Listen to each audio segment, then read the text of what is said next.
Meeting ఉంది, అదైన తర్వాత ఉద్యమం. అసలు ఎప్పట్లోపు అయిపోవాలి? ఎడ్యుకేషన్ ఇయర్ లోపు డబ్బులు రావాలి. రాకపోతే ఇంకెప్పటికవుతుంది వాళ్ళకి? ఇది సఫర్ అయ్యేవాడు ఎవడంటే స్టూడెంట్. ఈ ఏడాదే అడ్మిషన్స్ టైంలో మీ ఫీజు రియంబర్స్మెంట్ దాన్ని బేస్ చేసుకుని ఒప్పుకోలే చాలా విద్యా సంస్థలు. చిన్న చితక విద్యా సంస్థలు ఒప్పుకుని చేర్చుకున్నాయి, కానీ పెద్ద విద్యా సంస్థల ముందు నువ్వు ఫీజు కట్టు, ఫీజు రియంబర్స్మెంట్ వస్తే తీసుకో, మేము డైరెక్ట్గా అలౌ చేయమని చెప్పేశారు. ఇక కొన్ని చోట్ల ఏం చేశారంటే రాజకీయ నాయకులతో రికమెండేషన్ చేయించుకున్నారు, కడతారండి వీళ్ళు కానీ మీరు ఇవ్వాలండి అని రాజకీయ నాయకుడు రికమెండేషన్. లేదా అత్యంత ముఖ్యమైన బంధువులో ఎవరో అయితే గనక వీళ్ళ వరకు మీరు అడగండి, ఖచ్చితంగా కడతారు, లేకపోతే నాది బాధ్యత అని చెప్పిన నాయకులు రేరెస్ట్ ఆఫ్ రేర్గా ఉన్నారు.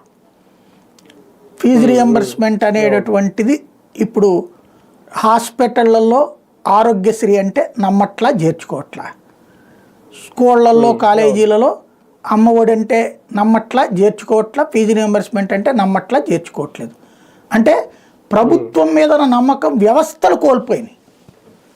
ఆసుపత్రులు, విద్యా సంస్థలు ఇవన్నీ కూడా ఎందుకని కోల్పోయినాయి?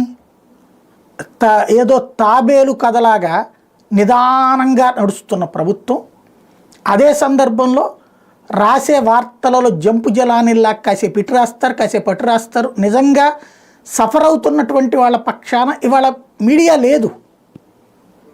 ఇప్పుడు ఫీజులు రాకపోతే తిప్పలు పడే